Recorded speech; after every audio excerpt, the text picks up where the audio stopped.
জগন্নাথ বিশ্ববিদ্যালয় ছাত্র সংসদের ভোট গণনা চলছে। ভিপি পদে হাড্ডাহাড্ডি লড়াই, জিএস পদে এগিয়ে শিবির প্যানেল। নির্বাচনে তারেক রহমানের নেতৃত্বে আস্থা রাখতে চান নেতাকর্মীরা। দলীয় ঐক্য শৃঙ্খলা ধরে রাখাই খালেদা জিয়াবিহীন বিএনপির বড় চ্যালেঞ্জ, অভিমত বিশ্লেষকদের। সরকার ও ইসির পক্ষপাতমূলক আচরণে সুষ্ঠু নির্বাচন নিয়ে শঙ্কা জামায়াতের। পাতানো নির্বাচন হলে গভীর সংকটে পড়বে দেশ, আশঙ্কা জামায়াতের। যুক্তরাষ্ট্রে যেতে ভিসা আবেদনের সাথে $15,000 পর্যন্ত জামানত দেওয়ার তালিকায় নতুন করে বাংলাদেশ। কার্যকর হবে 21 জানুয়ারি থেকে। দেখছিলেন ক্রাউন সিমেন্ট সংবাদ শিরোনাম, এবারে বিস্তারিত। জগন্নাথ বিশ্ববিদ্যালয় কেন্দ্রীয় ছাত্র সংসদ নির্বাচনে মোট 39টি কেন্দ্রের মধ্যে এ পর্যন্ত 11টি কেন্দ্রের ফলাফলে ভিপি পদে হাড্ডাহাড্ডি লড়াই শিবির সমর্থিত প্যানেলের মোহাম্মদ রিয়াজুল ইসলাম এবং ছাত্রদল সমর্থিত AKM রাকিবের মধ্যে। জিএস পদে এগিয়ে আছে শিবির সমর্থিত আব্দুল আলিম আরিফ এবং ছাত্রদল সমর্থিত খাদিজাতুল কুবরা রয়েছে তারপরেই। বুধবার সকাল 7:30টায় কেন্দ্রীয় নিয়ন্ত্রণ কক্ষে সহকারী নির্বাচন কমিশনার ডক্টর আনিসুর রহমান ফলাফল ঘোষণা করেন। ভোট গ্রহণ শেষে প্রায় 15 ঘণ্টা পর 4টি কেন্দ্রের ফলাফল ঘোষণা করেছে নির্বাচন কমিশন। মঙ্গলবার রাত 12টা30 ভোট গণনা শুরু করে সকাল 7:30টা পর্যন্ত 4টি কেন্দ্রের ভোট গণনা করে কর্তৃপক্ষ।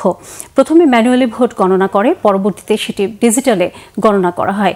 এর আগে মঙ্গলবার 39টি ভোট কেন্দ্রে 178টি বুথে প্রায় 11,000-এর বেশি শিক্ষার্থী ভোট দেয়, যা প্রায় মোট ভোটারের 66.18%। কারিগরি ত্রুটির জন্য প্রায় মধ্যরাত পর্যন্ত বন্ধ থাকে ভোট গণনা। দলীয় ঐক্য শৃঙ্খলা এবং অন্যান্য রাজনৈতিক দলের আস্থা ধরে রাখায় বেগম খালেদা জিয়াবিহীন বিএনপির বড় চ্যালেঞ্জ বলে মনে করেন রাজনৈতিক বিশ্লেষকরা। আসন্ন নির্বাচনে মনোনয়ন বঞ্চিতদের সামনে নজরুল ইসলাম খানের রাজনীতিকে মডেল হিসেবে তুলে ধরার পরামর্শ তাদের। শহীদ জিয়া এবং খালেদা জিয়ার উত্তরসূরি হিসেবে তারেক রহমান নবীন প্রবীণের ঐক্যের সমন্বয়ে দলকে আসন্ন নির্বাচনের বৈতরণী পার করে দেশকে নেতৃত্ব দিতে পারবেন বলে আশা বিশ্লেষকদের। রিপোর্ট করছেন ইমরুল কায়েস। বাংলাদেশের রাজনৈতিক সংকটময় মুহূর্তে না ফেরার দেশে পাড়ি দিয়েছেন বিএনপি চেয়ারপারসন বেগম খালেদা জিয়া। অসুস্থতাজনিত নিষ্ক্রিয়তার মধ্যেও তিনি ছিলেন বিএনপি এবং বাংলাদেশের রাজনীতির ঐক্যের প্রতীক। তার অনুপস্থিতিতে বিএনপি এবং দেশের রাজনীতিতে বেশ কিছু চ্যালেঞ্জ তৈরি হয়েছে বলে মনে করেন রাজনৈতিক বিশ্লেষকরা। আসন্ন নির্বাচন সহ রাজনীতিতে বেগম খালেদা জিয়ার শূন্যতা ভালোভাবে প্রভাব ফেলবে বলে ধারণা তাদের। দলের নতুন এবং প্রবীণ এবং নবীনদের মধ্যে একটা বোঝাপড়া, এটি নিশ্চিত করে দলকে সংগঠিত রেখে আগামী দিনের যে সমস্ত চ্যালেঞ্জগুলো আছে সেটাও তারেক রহমানকে করতে হবে। এখন তাদের প্রতিদ্বন্দ্বী যে জোট, সেটাকে মোকাবেলা করে সামনে নির্বাচনে বিজয়ী হওয়ার জন্য কর্মপন্থা নির্ধারণ, কর্মকৌশল নির্ধারণ, এটাও কিন্তু তারেক রহমান এবং বিএনপির বর্তমান নেতৃত্বের উপর এই চ্যালেঞ্জটাও কিন্তু বর্তেছে। বিভিন্ন জন হয়তো নমিনেশন বঞ্চিত বোধ করতে পারেন, এই জায়গায় তাদের একটা তৃণমূল থেকে শুরু করে কেন্দ্রীয় পর্যায়ে একটা অসন্তোষ বিরাজ করতে পারে। নজরুল ইসলাম খান স্থায়ী কমিটির সদস্য, উনি নিজে জীবনে কখনো নির্বাচনে দাঁড়াননি, নমিনেশন পেপার সাবমিট করেননি, অথচ বাংলাদেশের বিএনপির রাজনীতিতে উনি একটা নক্ষত্র। তাহলে এই যে নক্ষত্রটা নির্বাচন না করেও যে নক্ষত্র হওয়া যায়, এই রোল মডেলটা বিএনপির পক্ষ থেকে প্রচার করা, পজিটিভলি প্রোয়েক্টিভলি দলের নেতৃবৃন্দের কাছে পৌঁছানো। বিশ্লেষকরা বলছেন বিএনপির ভারপ্রাপ্ত চেয়ারম্যান তারেক রহমান জিয়া খালেদা লেগাসি অনুসরণ করে এগিয়ে যেতে সক্ষম হবেন। কঠিন হলেও দল ও দেশের রাজনীতির শৃঙ্খলা ফেরাতে তাঁর নেতৃত্বে আস্থা রাখতে চান তারা। অন্য প্রতিদ্বন্দ্বী রাজনৈতিক দলগুলো তাদেরও বেগম খালেদা জিয়ার উপর একটা একেবারে নিঃশর্ত একটা আস্থা এখানে ছিল। তো তারেক রহমানকে এখন এই জায়গাটা নিশ্চিত করতে হবে তাকে প্রথম।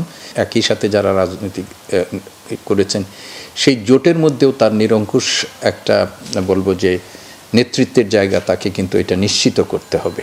খালেদা জিয়াকে আলোচনা যখন আমরা করি, জাতীয় ঐক্যের ব্যাপারটা আলোচনা করি আর অন্যায়ের বিরুদ্ধে আপোষহীন থাকা, এই দুটোর প্রেক্ষাপটে তো খালেদা জিয়া সবচেয়ে বেশি প্রণিধানযোগ্য। সেই দুটো জায়গার মধ্যে তারেক রহমানকে কল্পনা করার যথেষ্ট যৌক্তিক গ্রাউন্ড আছে। সংবর্ধনা দিতে গিয়ে যে বক্তৃতা দিলেন, অল্প সময়ের বক্তৃতায়, সেই বক্তব্যে একটা ঐক্যের সুর ছিল। আসন্ন নির্বাচনের সাফল্য কিংবা ব্যর্থতাই হবে বিএনপিতে তারেক রহমানের নেতৃত্বের বড় পরীক্ষা। ইমরুল কায়েস, বাংলা ভিশন, ঢাকা। সরকার ও ইসির পক্ষপাতমূলক আচরণে সুষ্ঠু নির্বাচন নিয়ে শঙ্কার কথা জানিয়েছেন জামায়াতের আন্তর্জাতিক বিষয়ক সম্পাদক ও কেন্দ্রীয় নির্বাহী পরিষদের সদস্য সৈয়দ আব্দুল্লাহ মোহাম্মদ তাহের। বুধবার সকালে ইউরোপীয় এক্সটার্নাল অ্যাকশন সার্ভিসের এশিয়া ও প্রশান্ত মহাসাগরীয় বিভাগের পরিচালক পাওলা পাম্পালোনি জামায়াত ইসলামীর আমির ডাক্তার শফিকুর রহমানের সাথে সৌজন্য সাক্ষাৎ শেষে সংবাদ সম্মেলনে এ কথা জানান তিনি।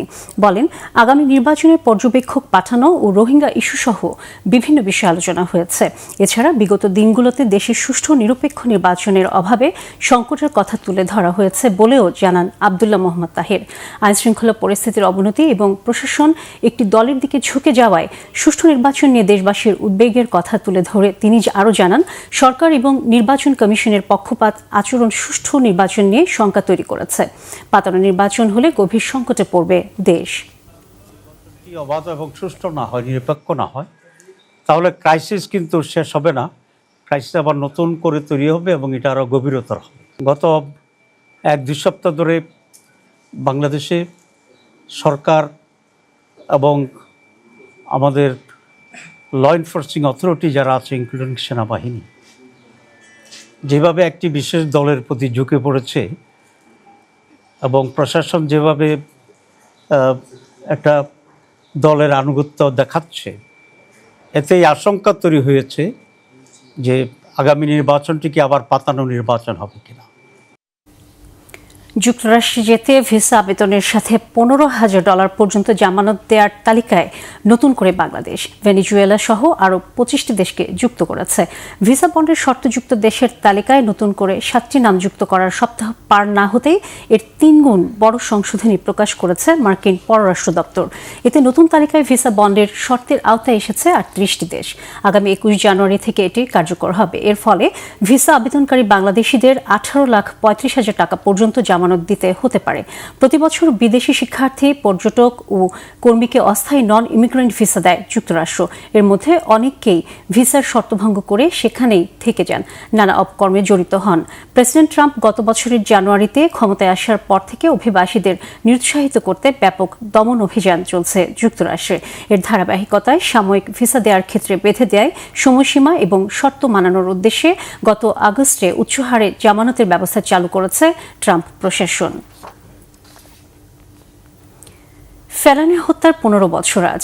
2011 সালের 7 জানুয়ারি কুড়িগ্রামের ফুলবাড়ির রামখানা অনন্তপুর সীমান্তে 14 বছরের কিশোরী ফেলানী খাতুনকে গুলি করে নির্মমভাবে হত্যা করে ভারতীয় সীমান্তরক্ষী বাহিনীর সদস্য অমিয় ঘোষ।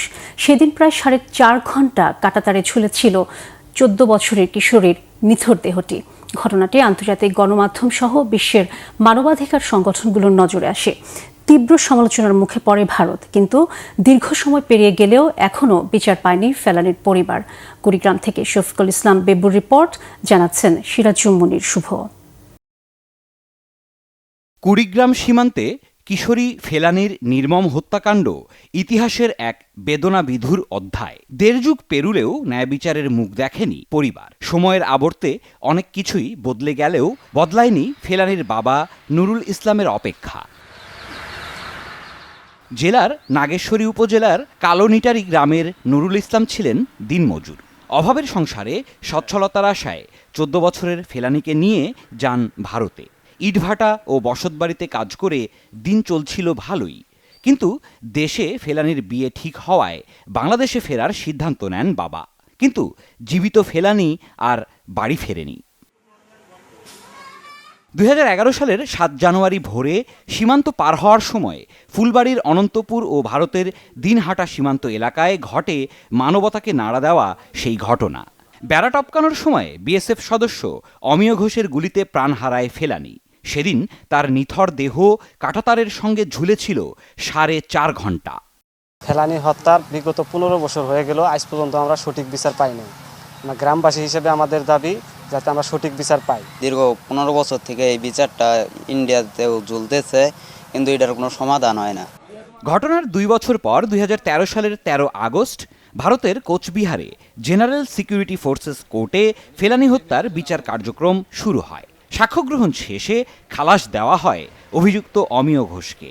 সে রায়ে ক্ষুব্ধ হন নুরুল ইসলাম, দাবি তুলেন ফের বিচারের।